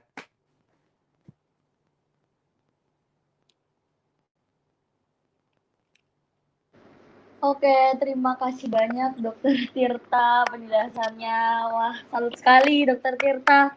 Respect dok, respect. Oke, langsung aja tuh. Jadi buat teman-teman ya, jangan lupa kalau misalkan kalian pengen keadaan cepat pulih, dengerin apa kata arahan-arahan dari pemerintah dan juga tim medis yang sudah mengedukasi kita semua. Oke, jadi langsung aja nih ya, kita lanjut ke Kak Indah. Kak Indah, mau tanya nih Kak. Iya. Oke, jadi gini Kak, tadi kan kita udah dengerin tuh curhatan dari Dokter Tirta tentang wah tim medis tuh gini. Waduh, sepertinya tuh mereka butuh dukungan nggak sih Kak? Ya. Nah, kira-kira nih Kak, dukungan sosial seperti apa sih Kak yang bisa kita jadikan pertolongan psikologi pertama untuk mereka yang menjadi korban dari COVID-19 ini Kak? Mungkin ini bisa membantu Dokter Tirta banget nih. Oke, jadi ya, kalau berkaitan dengan dukungan psikologis ya, bukan hanya untuk para tenaga medis yang saat ini sedang bergerak di lapangan dalam penanggulangan masalah COVID. Belum lagi banyak rakyat yang juga mulai terkena dampak secara langsung terkait COVID ini sendiri gitu. Memang pendampingan psikologis yang paling mudah, paling cepat bisa dilakukan adalah memberikan layanan konseling. Jadi memang saya juga sekalian memberikan informasi juga bahwa dari kami, pihak Himpunan Psikologi Indonesia, pada dasarnya belakangan ini sudah memberikan layanan konseling gratis untuk para tenaga medis maupun orang-orang lain yang terdampak langsung oleh COVID-19 untuk diberikan pendampingan secara psikologis, mau yang konseling, yang butuh cerita dengan para psikolog, itu kami sudah memberikan layanan secara langsung, dan biasanya itu tersebar di berbagai daerah di Indonesia. Jadi sistemnya tidak terpusat saja, tapi menyebar memang ke seluruh daerah yang ada di Indonesia. Mungkin bisa dicek di Himpunan Psikologi Indonesia.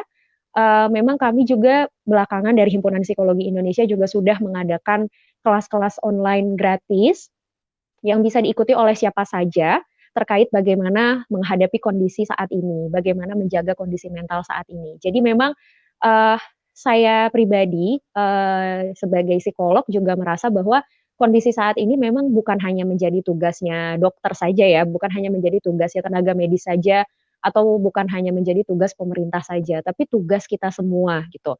Nah, apa yang bisa kita lakukan ya sesuai dengan peran kita masing-masing. Seperti tadi Dokter Tirta sudah bilang, sekarang banyak sekali anak-anak muda yang pasti sangat melek dengan yang namanya media sosial, melek dengan yang namanya gadget gitu. Nah, jadikanlah media sosialnya ini sebagai tempat untuk mengedukasi masyarakat dengan lebih luas, sama-sama memberikan contoh-contoh yang positif kepada masyarakat terkait bagaimana penanggulangan COVID-19 ini, sama-sama memberikan dukungan secara moral, secara sosial kepada orang-orang yang memang terkena dampak langsung dari COVID-19 ini. Itu untuk para milenial atau siapapun yang memang aktif di media sosial.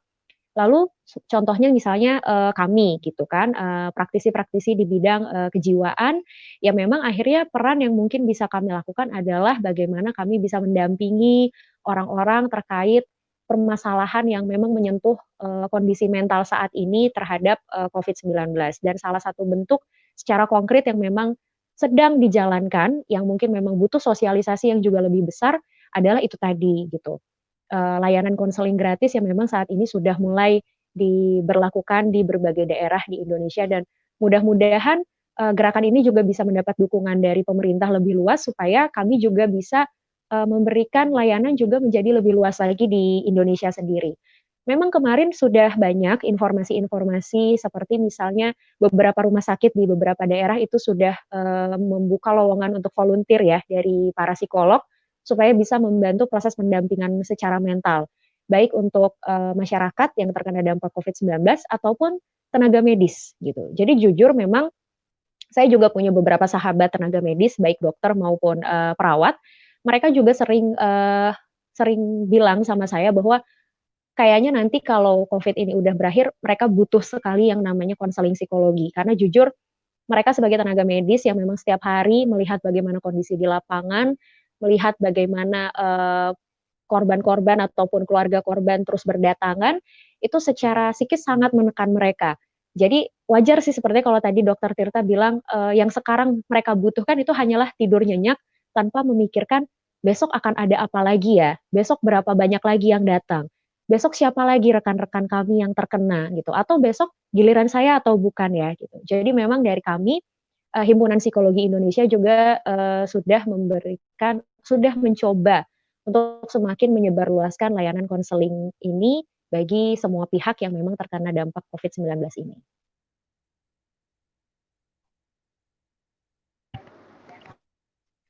Oke, terima kasih banyak Kak Indah untuk penjelasannya. Nah, ini untuk teman-teman, saya ingatkan sekali lagi ya, jangan lupa untuk berdonasi.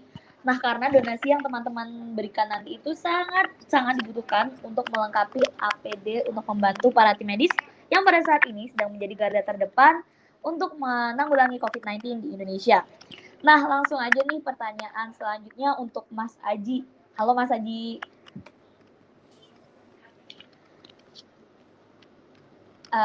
Kayaknya mic-nya harus dinyalain dulu, Mas. Iya, sekarang udah. Mas, Ya. Mas, saya mau nanya nih, Mas. Kira-kira langkah apa aja sih, Mas, yang bisa kita lakukan untuk langkah-langkah yang bisa kita lakukan untuk meditasi sederhana supaya kita tuh bisa lumayan menenangkan pikiran kita. Sebelum menjawab pertanyaan Mbak Salsa, saya kepingin menyampaikan ucapan terima kasih yang saya sangat-sangat berterima kasih kepada Dr. Tirta. Terima kasih banyak juga buat tenaga medis, karena saya sadar, saya bukan dokter, saya bukan psikiater, saya bukan psikolog juga. Saya pribadi sadar bahwa tenaga medis itu bekerja tujuannya bukan untuk mengorbankan nyawanya. Tapi di kesempatan sekarang ini, hampir semua dokter, salah satunya Dr. Tirta, itu ya mau tidak mau, suka tidak suka harus berhadapan dengan hal itu, dan itu sangat tidak mudah. Sehingga di kesempatan ini saya ingin mengucapkan terima kasih kepada semua tenaga medis, karena bukan hanya harus berhadapan dengan penyakit ini secara langsung, tapi juga mengorbankan dirinya untuk tidak menemui keluarga, itu juga sangat tidak mudah, ya. Dan kita semua sebagai masyarakat yang non-medis perlu belajar kepada mereka bagaimana berempati, bagaimana melayani di kondisi seperti sekarang ini. Saya sebagai praktisi meditasi menjawab pertanyaan Mbak Salsa, saya berpikir atau punya kesadaran diri bahwa kondisi sekarang itu bisa dikatakan kondisi yang sulit ya, kondisi yang berat. Oleh karena itu upaya personal saya, supaya saya tidak menjadi bagian dari masalah ini, maka saya perlu menenangkan diri. Karena keruwetannya akan bertambah, riweuhnya akan bertambah kalau situasi secara eksternal itu sulit, ditambah dengan pikiran saya sendiri juga sulit gitu.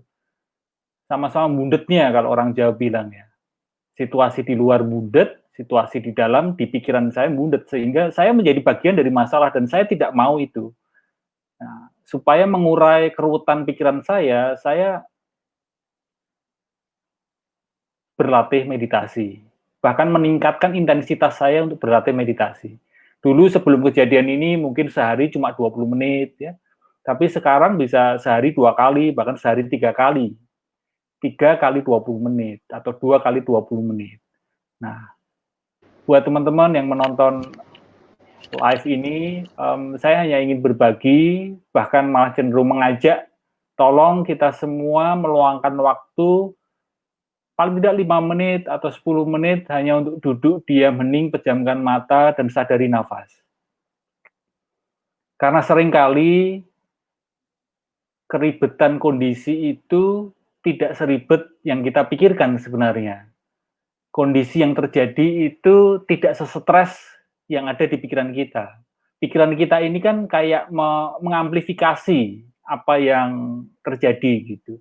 Maka dengan berlatih meditasi, duduk diam hening, pejamkan mata, sadari nafas. Seperti nonton live ini pun teman-teman juga bisa mempraktekkan. Tidak harus pejamkan mata sebenarnya. Karena meditasi ada 2 latihan, latihan formal sama latihan informal. Kalau latihan formal memang perlu meluangkan waktu secara khusus ya untuk berlatih, duduk diam hening, luangkan waktu 5 menit, 10 menit, pejamkan mata, lalu sadari nafas. Setiap kali pikiran datang, setiap kali pikiran menggoda gitu, kayak terus tiba-tiba muncul pikiran tentang apa, tentang keadaan, tentang masa depan, tentang masa lalu. Pikiran kan sering begitu ya, menghadirkan bayangan-bayangan gitu. Setiap kali pikiran itu muncul, resepnya adalah kembali ke nafas. Terus seperti itu, diulangi terus seperti itu. Jadi di situ kita belajar berlatih di level mikro, bagaimana kita mengikhlaskan pikiran-pikiran yang mungkin bikin kita stres. Ya. Ikhlasin pelan-pelan kembali ke nafas. Terus seperti itu. Nah, latihan informalnya, di sela-sela kegiatan, luangkan waktu untuk hening 1 menit, 2 menit, atau misal pada waktu sarapan, pada waktu makan, ya pas makan ya makan saja, benar-benar menyadari nafas, makan pelan. Atau luangkan waktu untuk tidak ngapa-ngapain ya. Jadi hanya duduk diam, melihat misal ada pohon di depan rumah atau merasakan angin yang berembus masuk ke kamar. Nah, dengan seperti itu seperti gadget ya, kita kan gadget kita perlu di-charge, baterai kita perlu ada dayanya supaya bisa bekerja, demikian juga diri kita. Kalau terus-terusan diforsir, nanti akan berdampak juga ke hal-hal yang malah menambah masalah gitu. Jadi latihan sederhananya itu Mbak Salsa yang ingin saya sampaikan, sadari nafas, kembali ke nafas, terus seperti itu karena dengan menyadari nafas, pikiran kita jernih, dan ketika pikiran kita jernih, kita akan lebih bisa berempati kepada orang-orang, kita bisa berempati ke orang-orang yang sekarang sedang kita semua sedang mengalami kondisi seperti sekarang ini. Dan terkait dengan upaya tadi, mungkin saya ingin menambahkan terkait dengan upaya saling bantu, saling jaga, tidak perlu harus wah ya, tidak harus sesuatu yang bisa dipamerkan di sosial media melalui akun sosial media kita sendiri seperti kata Mbak Indah tadi. Mungkin berbagi kata-kata, kalimat-kalimat yang itu membuat kita lebih tangguh, lebih tabah itu adalah hal-hal yang perlu kita lakukan. Mari kita gotong royong. Begitu Mbak Salsa.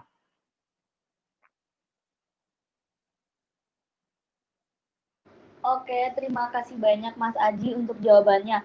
Nah, Dokter Tirta, di sini ada satu pertanyaan untuk dokter. Ada pertanyaan dari kolom komentar. Dok, ada yang nanya nih, katanya di IPB itu sekarang sudah menemukan cara pencegahan corona yaitu dengan cara membuat jus jeruk dicampur dokter sekulit-kulitnya. Apakah itu benar, Dok? Wah, kalau saya belum bisa berkapasitas menjawab benar atau tidak karena namanya sebuah obat itu pasti membutuhkan penelitian yang sangat panjang, ya kan? Karena pasti dan itu pasti harus bekerja sama dengan multi instansi, salah satunya dengan Kemenkes, lalu dengan farmakologi, terus habis itu dengan izin-izin yang lain. Jadi kalau misalkan ada sebuah obat yang mengatakan ini efektif apa enggak, itu harus diuji dulu klinisnya. Karena sebuah obat dikatakan efektif itu kalau misalkan dia melampaui berbagai step. dan penelitian-penelitian. Jadi itu bukan kapasitas saya buat jawab. Yang jelas kita sekarang harus ya patuh dengan obat-obat yang memang udah ada dan menjadi protokoler di penanganan COVID gitu. Kalau masalah vaksin dok, kan ini di kolom komentarnya ada yang nanya dok, apakah vaksin flu itu bisa membantu kita untuk menanggulangi atau mencegah diri kita dari coronavirus? Kalau namanya vaksin itu kan adalah vaksin itu pada dasarnya cara kerjanya ada banyak ya, pada dasarnya cara kerja banyak. Vaksin itu bukan obat ya, tapi vaksin merupakan salah satu tindakan preventif yang bisa digunakan untuk pencegahan di masa yang datang. Jadi kalau misalkan ada orang yang sehat dikasih vaksin tersebut, harapannya nanti antibodinya akan menghasilkan sebuah pertahanan tubuh untuk mempersiapkan diri melawan yang mirip si SARS-CoV-2 itu. Jadi kayak misalkan TBC punya vaksin BCG ya kan. Nah BCG itu ketika masuk ke dalam tubuh nanti antibodi akan memproduksi sebuah pertahanan tubuh agar mirip-mirip melawan si TBC gitu. Nanti ketika ada virus bakterium TBC masuk itu dihabisin karena dia udah siap duluan. Ibaratnya kayak kisi-kisi lah, kalau kita UAN itu vaksin itu kayak kisi-kisi. Jadi kayak poin-poin apa yang bakal keluar di ujian. Nah vaksin itu seperti itu. Nah untuk sebuah vaksin kembali lagi menjadi efektif itu panjang banget. Kita cek aja itu SARS, mungkin bisa direvisi Dr. Rosidi. SARS atau yang disebut COVID-1 ya. Dari 2003 sampai sekarang emang ada vaksinnya. Kan belum ketemu. Apalagi COVID, kakak, waduh lama banget. Jadi pada dasarnya itu emang vaksin tuh, kalau ada vaksin yang bisa ketemu, itu 80% yang sehat, insya Allah bisa sehat semua. Sangat penting emang vaksin itu. Cuman dalam sebuah hal, vaksin untuk dikatakan sebagai ini valid, itu panjang banget penelitiannya. Itulah yang kita paham. Makanya di dalam sebuah negara harusnya memilih ada instrumen kan, bahwa sebuah SKS atau kuliah yang namanya mikro molekular biologi ya kan, mikromolekuler atau molekuler biologi molekuler, teknologi biomol itu adalah sebuah teknologi masa depan untuk pertahanan diri sebuah negara melawan biologi seperti ini. Nah itu hikmah yang kita bisa ambil ke depannya, bahwa harus ada anggaran bukan hanya buat pertahanan untuk ancaman negara berupa teroris atau ancaman berupa senjata, tapi ancamannya adalah biologi seperti ini, virus-virus. Nah otomatis harus ada anggaran untuk teknologi biologi molekuler. Nah, biomol itu salah satunya vaksin dan obat-obatan untuk di masa akan datang. Jadi itu yang saya maksud. Jadi masih lama banget, Mbak. Lama banget. Kalau Oke, vaksin, terima kasih banyak, dokter. Yap. Terima kasih banyak, dokter Tirta, penjelasannya. Nah, karena kita ternyata nih udah di penghujung acara nih. Kira-kira untuk dokter-dokter dan kakak-kakak sekalian dan mas-mas, ada nggak nih yang mau disampaikan? Mungkin, ayo dok, kita ngajakin buat teman-teman semuanya untuk berdonasi. Karena dok, puji syukur, pada hari kemarin itu sudah terkumpul 94 juta dan sudah dialokasikan langsung untuk tim medis. Nah, untuk hari ini dok, mungkin ada dari dokter ajakan-ajakan untuk teman-teman untuk bergabung donasi, dan ya kalau ada yang mau tanya ada ya di bawah ini, kita bisa scan langsung. Mungkin ada yang mau disampaikan dok untuk ajakan donasi, karena alhamdulillah sekarang udah terkumpul 37 juta dok. Ini saya duluan nih. Halo? Saya duluan yang ngomong iya. apa yang mana? Iya boleh, silakan Kalau dokter saya paling muda di sini, kayaknya saya paling muda, jadi saya minta maaf kalau di dokter itu yang ngomong harusnya senior dulu Kak. Jadi saya minta maaf kalau saya junior nih paling yang ngomong duluan, jadi bukan cuma satu karena disuruh. Jadi kalau saran saya buat teman-teman yang mau donasi aja, karena donasi sekecil apapun itu bukan nominal ya, tapi niat kalian tuh bisa baik amalannya dan bisa berguna buat kalian dan buat kita sendiri. Terus yang kedua, pesan ke saya buat teman-teman yang di rumah, kalau kalian emang bosan, coba, emang saya setuju dengan usulnya Mas Haji, itu sosial media dijauhkan, dan apa-apa bantu, mau difoto apa enggak harus tampil. Cuman yang penting adalah coba kalian yang masih bosan di rumah dan bingung stuck gitu ngapain, mungkin kalian jauhin diri dari HP ataupun apapun dan cukup melihat pohon, terus kalian mikir aja, sebenarnya nafas yang kalian ambil itu sebenarnya dah anugerah, kalian masih harus bersyukur. Nah, meditasi itu menurut saya adalah hal yang paling bagus bisa dilakukan untuk orang-orang yang emang sekarang stuck di rumah dan menggerutu. Saya bosan di rumah itu, saya setuju banget sama usulnya Mas Haji, karena saya nyuruh teman-teman saya kan nggak hanya dokter ya, teman saya juga ada UKM, dia mampu gitu, terus dia di rumah bingung mau ngapain, stuck, dia pengen keluar, terus saya suruh aja setel musik-musik meditasi yang slow dan jauhin HP, coba kamu pikirin selama 6 jam apa yang udah kamu lakuin di hidupmu dan kamu salah apa bener. Rata-rata menjadi lebih better. Itu usulnya Mas Aji emang efektif banget. Jadi saya terima kasih, itu usul bagus. Ya permasalahannya tinggal yang PHK ini kan, yang di bawah ini, Iya. yang di bawah ini kita harus kasih konseling. Karena mereka rentan banget untuk terkena yang namanya jatuh dalam suatu depresi. Mungkin edukasi yang untuk mental minor ini lebih bagusnya dicocokkan oleh Dr. Andreas dan Kak Indah ya. Itu psikologi dan psikiater kolaborasi. Mungkin yang dengerin ini bisa direkam karena itu cocok banget. Kalau yang meditasi ini udah diterapkan dan itu emang saya akui efektif. Terutama untuk saya sendiri. Saya kalau pulang balas chat banget itu kan, laporan-laporan. Habis itu saya nggak ngapa-ngapain, ngeteh jam 3 pagi sampai jam 5. Itu cuma lihat matahari terbit. Kenapa? Karena sangat senang banget. Karena itu sesuatu yang priceless. Kita nggak tahu bisa lihat matahari terbit lagi apa enggak. Itu yang kita tahu. Jadi meditasi itu kayak nguatin diri, men. Selama gue masih hidup, gue harus berbuat baik untuk banyak orang. Itu adalah counter positif yang sekarang saya lakuin terus. Walaupun kamu kok nggak pernah pulang, kamu nggak ini, nggak itu ya. Kamu nggak pernah atau nggak peduli ya. Pengen, tapi ketika kita lihat matahari terbit, itu sudah sangat senang banget. Karena kita nggak tahu bisa lihat matahari terbit apa enggak. Itu contoh meditasi yang bisa menenangkan saya. Karena saya melihatnya efek positif. Nah, itu bisa dilakukan buat teman-teman yang di rumah. Coba nih, tinggalin HP sejenak aja. Terus kalian pikir, lihat fokus pada satu tanaman atau makhluk ciptaan Tuhan, dan dari situ kalian akan ingat sebenarnya kayak flashback itu, dan itu kayak bisa meningkatkan kita, oh ternyata saya masih banyak kekurangan gitu. Nah, kalau untuk PHK dan orang-orang yang rentan banget ini kena dalam jatuh siklus depresi, itu ranahnya Dr. Andreas karena beliau dokter jiwa, dan untuk konseling ranahnya Kak Mita ya, Kak Indah karena beliau psikolog. Nah, itu aja sih kalau dari saya. Dan saya mengucapkan terima kasih kesempatannya diskusi bareng, karena ini jarang banget. Saya biasanya diskusi kalau nggak sama orang lapangan, orang UKM. Ini pertama kali saya diskusi sama psikolog dan meditasi dan psikolog ya. Jadi itu bisa meningkatkan saya juga. Sarannya tadi saya catat semua karena saya kan termasuk orang yang lelah secara psikis ya. Itu aja kalau dari saya. Terima kasih. Jika ada kesalahan saya minta maaf. Saya harus izin ke BNPB dulu. Semoga kita semua bisa mengalahkan COVID dan jangan lupa donasi. Assalamualaikum warahmatullahi wabarakatuh. Salam. Waalaikumsalam warahmatullahi wabarakatuh. Wah, terima kasih banyak. Mungkin dari Dr. Andreas atau Mas Aji atau Kak Indah ada yang disampaikan supaya teman-teman nih mau berdonasi, ajakan-ajakan seperti itu mungkin? Saya ringkas sekali ya. Jadi secara saintifik memang sudah terbukti bahwa ketika kita berbagi dengan orang lain, itu yang lebih bahagia adalah orang yang memberikan, bukan orang yang menerima. Jadi kalau misalnya tadi kan Dokter Tita udah bilang bagaimana kenyataan di lapangan, banyak yang mungkin orang-orang masih belum beruntung.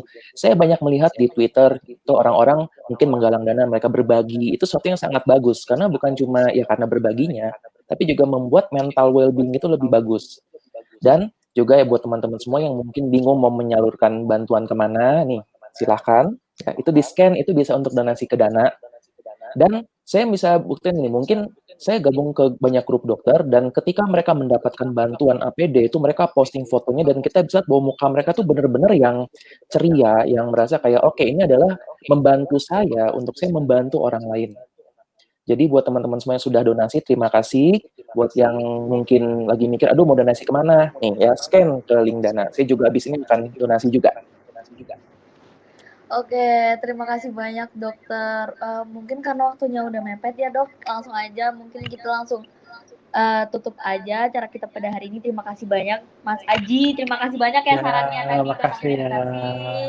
Terus untuk dokter Andreas, terima kasih banyak saran-sarannya gimana caranya biar kita happy terus. Dan juga untuk Kak Indah, terima kasih banyak ya Kak saran-sarannya biar kita gimana bisa beradaptasi dengan lingkungan baru. Begitupun dengan dokter Tirta yang sudah pergi ya. Terima kasih banyak dokter tadi udah ngasih kita beberapa pencerahan. Oke, mungkin buat teman-teman yang lain jangan sedih karena setelah ini akan ada acara forum bisnis dan kalian tahu nggak siapa nih kira-kira bintang tamunya?